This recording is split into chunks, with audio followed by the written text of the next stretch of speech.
This is another important aspect that needs to be looked at. This infrastructural development. Dr. Alatishe was talking about deceased donor organ transplantation, which will ensure improved adequacy of organs for transplant. That type of organ donation needs huge infrastructural investment. I will give you an example. Now, as he rightly said, these organs, when they are harvested from the deceased person, they need to be preserved and then transported to the place where they can be used within the shortest possible time.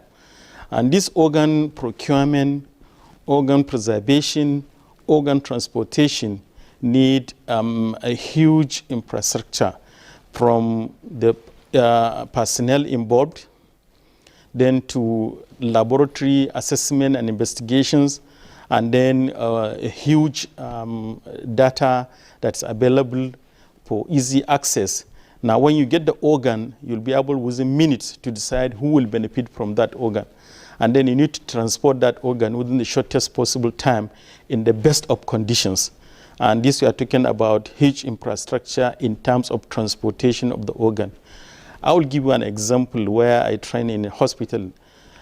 As you have a team of health professionals on call to take care of patient with surgery or patient with pediatric problem or patient with medicine problem, you have a team on call for organ procurement. And this team is well equipped in terms of, they even have a helicopter where they go and harvest organ and return, and then within few hours it's been sorted out who will benefit from that organ. So this is a huge investment in terms of infrastructure.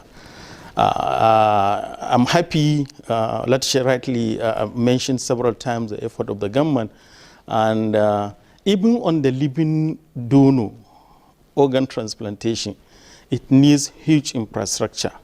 He mentioned the laboratory investigations involved in assessing the donor, also determining whether the donor is fit to donate or not.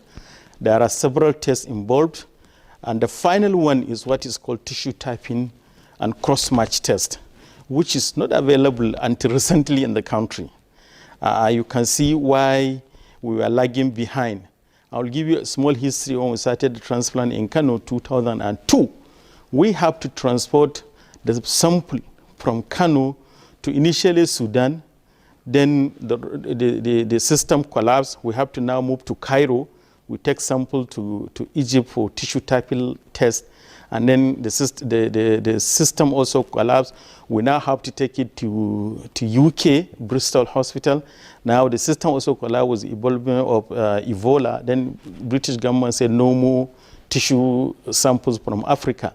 So you can see how difficult it is to organize, even in terms of the living donor organ transplantation. So infrastructure is needed, huge investment, not only laboratory, not only personnel, issue of transport, issue of organ preservation, and also issue of organ sharing, which needs a large computer-based data system that will ensure a proper allocation of the organs when they are harvested.